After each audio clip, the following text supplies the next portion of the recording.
يتعرضون للاختطاف، بل يصل الحد إلى قتلهم. يستدرجونهم إلى أماكن خالية وبأساليب عديدة.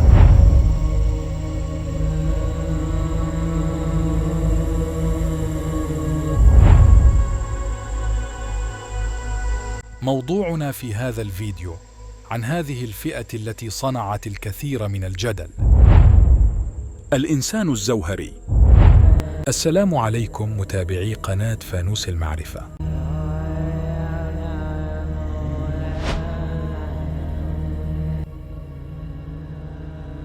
في هذا العصر انتشرت أخبار كثيرة عن ما يسمى الإنسان الزوهري، وكثرت الأسئلة عن هذا الصنف من الناس، وأصبح البعض يصنفهم بأنهم خليط بين الجن والإنس، وذهب البعض الآخر إلى أنهم يملكون دماً يتغذى منه الجن.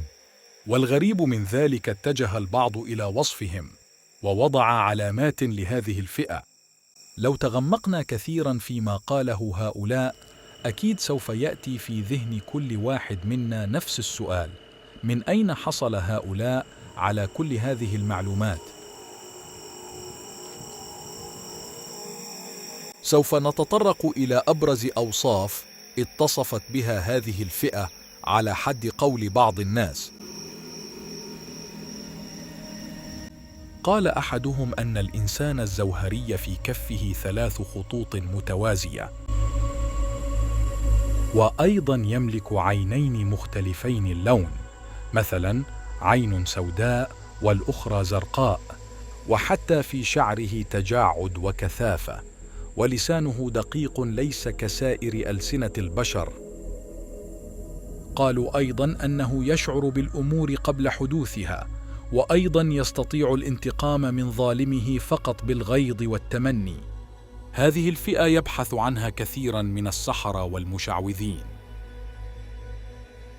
يا ترى لماذا؟ قيل إنه دمهم يتغذى عليه ملوك الجن، مثل الكافيار والأطعمة التي يحبها ملوك الإنس.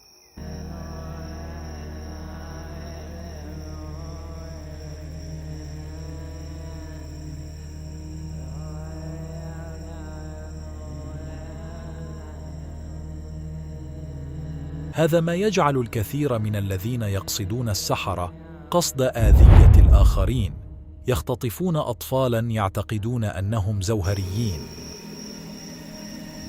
فمن المسؤول عن هذه الادعاءات؟ ومن وضع كل هذه الأوصاف وعلى أي كتاب استند؟ ذهب ضحية هذه المؤامرة الكثير من الأطفال الأبرياء، بل حتى شباب في مقتبل العمر. ذنبهم الوحيد أنهم يملكون أوصافا تتطابق على ما ادعاه السحرة والدجالين. هل حقا الإنسان الزوهري موجود؟ ذهب أحد الإخوة إلى الشيخ الفوزان وسأله عن الإنسان الزوهري، فكان رد الشيخ أنه ادعاءات السحرة والدجالين.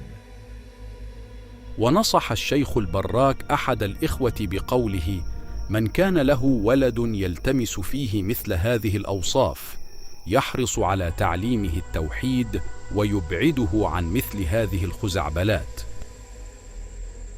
لم يأتي أي شيء عن الإنسان الزوهري في الكتاب والسنة النبوية يخبرنا عن أوصافه، وحتى نبينا صلى الله عليه وسلم لم يتحدث أبدا عن هذه الفئة. نستنتج من هذا أن السحرة والمشعوذين أخذوا هذه الأخبار من تعاملاتهم مع الشياطين، والغرض من ذلك استعمال الأطفال في طقوسهم الكفرية والعياذ بالله. نعم، قد تكون هناك فئة لهم قوة حدس خارقة للعادة، وحتى لهم إلهام قوي، وهذا بإذن الله تعالى وحكمة منه، نحن لا ننكر هذا، لكن ليس بالضرورة يكون إنسان زوهري كما يسمونه، حتى أنه هناك العديد أصبح يبحث في جسمه عن أوصاف تشير إلى أنه زهري، وبعضهم أصبح يتباهى بأنه يعرف ما سيحدث، حتى قال بعضه أنه نبي. حقيقة أمر خطير للغاية، يجب النظر فيه، خاصة سمعنا أنه في بلادنا أصبح بعض النساء ينتظرن تلاميذ المدارس ويتم وخزهم بالإبر لأخذ عينة من دمهم. للأسف أصبح هذا الموضوع متداول كثيرا في مجتمعاتنا، والسبب هو البعد عن تعاليم ديننا الحنيف. فلو كل واحد منا تعلم دينه وعلم أبناؤه لما وصلنا إلى هذا الحال. ليس هناك إنسان زهري، هذا من خزعبلات السحرة والدجالين ومن أيدهم ومن والاهم. فأرجو أن يتفطن الجميع لمثل هذه التلاعبات.